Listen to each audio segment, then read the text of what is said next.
नाजरीन, याद रखें कि लगभग 88 वर्षों तक यरूशलेम पर क्रूसेडर्स का कब्जा रहा। 1099 में पहली क्रूसेड युद्ध के बाद ईसाई सेनाओं ने इस पवित्र शहर पर कब्जा कर लिया और बड़ी संख्या में मुसलमानों और यहूदियों का निर्दयता से कत्ल किया। शहर की गलियां खून से भर गईं। पवित्र स्थलों का अपमान किया गया। यह अत्याचार मुसलमानों के दिलों में एक ऐसा घाव बन गया जो समय के साथ और गहरा होता चला गया। सलाहुद्दीन अय्यूबी ने इसी अन्याय का जवाब देने और यरूशलेम को फिर से इस्लामी राज्य का हिस्सा बनाने का संकल्प लिया।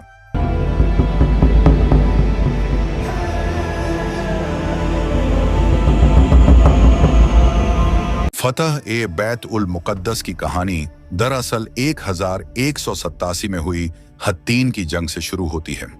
क्रूसेडरों ने लगातार इस्लामी इलाकों पर हमले किए, जिसके जवाब में सलाहुद्दीन अय्यूबी ने एक संगठित इस्लामी सेना तैयार की। सलाहुद्दीन ने रणनीति से क्रूसेडरों को हत्तीन के मैदान में ला खड़ा किया, जहां उन्होंने पानी के सभी स्रोत दुश्मनों की पहुंच से दूर कर दिए। कड़ी गर्मी और प्यास के कारण क्रूसेडर सेना कमजोर हो गई और मुसलमानों ने निर्णायक जीत हासिल की। हत्तीन की इस जीत के बाद बैतुल मुकद्दस का रास्ता सलाहुद्दीन के लिए खुल गया। जंग न केवल मुसलमानों के लिए एक बड़ी सफलता थी, बल्कि इससे क्रूसेडर सेना के हौसले भी टूट गए।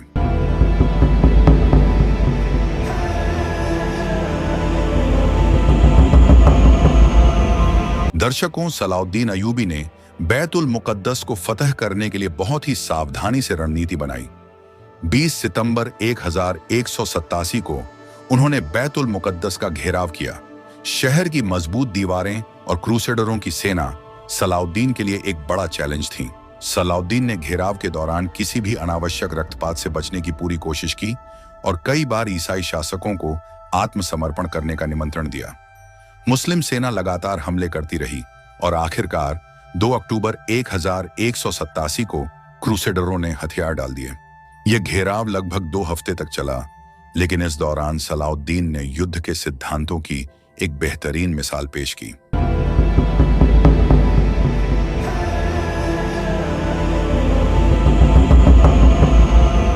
जब बैतुल मुकद्दस फतह हुआ तो सलाहुद्दीन अय्यूबी ने वह किया जिसकी उस समय के किसी विजेता से उम्मीद नहीं की जा सकती थी। क्रूसेडरों का नरसंहार करने के बजाय उन्होंने दया और करुणा का परिचय दिया। ईसाई नागरिकों को पूरी सुरक्षा प्रदान की गई और उन्हें शहर से सुरक्षित निकलने की अनुमति दी गई। जो लोग शहर में रहना चाहते थे, उनके लिए जीवनयापन के प्रबंध किए गए। यह वह क्षण था जब सलाहुद्दीन की नेतृत्व क्षमता और नैतिकता दुनिया के सामने एक मिसाल बन गई।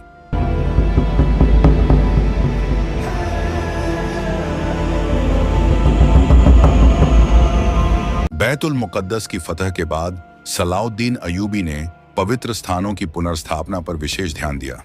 मस्जिद अल-अक्सा और कौबाए सखरा को क्रूसेडरों की बेअदबी से मुक्त किया गया। इस्लामी पूजा अर्चना को फिर से बहाल किया गया और शहर में शांति और सुरक्षा कायम की गई।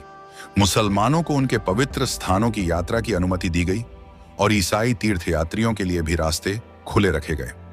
दर्शकों, यह बात ध्यान में रखें कि बैतुल मुकद्दस की फतह सिर्फ एक सैन्य विजय नहीं थी, बल्कि इसके दूरगामी प्रभाव हुए। मुसलमानों को एक महान विजय प्राप्त हुई जिसने उनके एकता को मजबूत किया।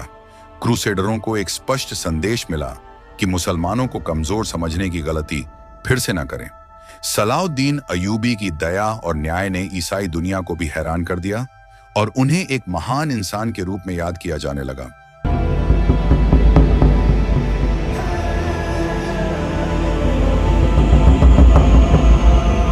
सलाहुद्दीन अय्यूबी का नेतृत्व और बैतुल मुकद्दस की फतह आज भी हमें कई सबक सिखाती है।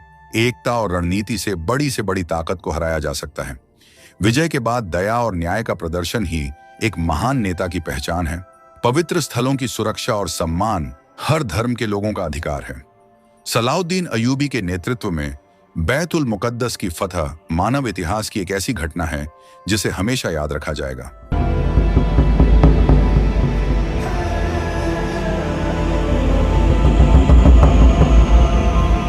दर्शकों, यह जीत न केवल मुसलमानों के लिए बल्कि पूरी मानवता के लिए एक सबक है कि नैतिकता, समझदारी और दृढ़ संकल्प के साथ हर लक्ष्य प्राप्त किया जा सकता है।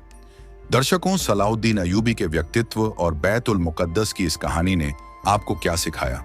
अपने विचार नीचे कमेंट में जरूर लिखें और हमारी वीडियो देखते रहें।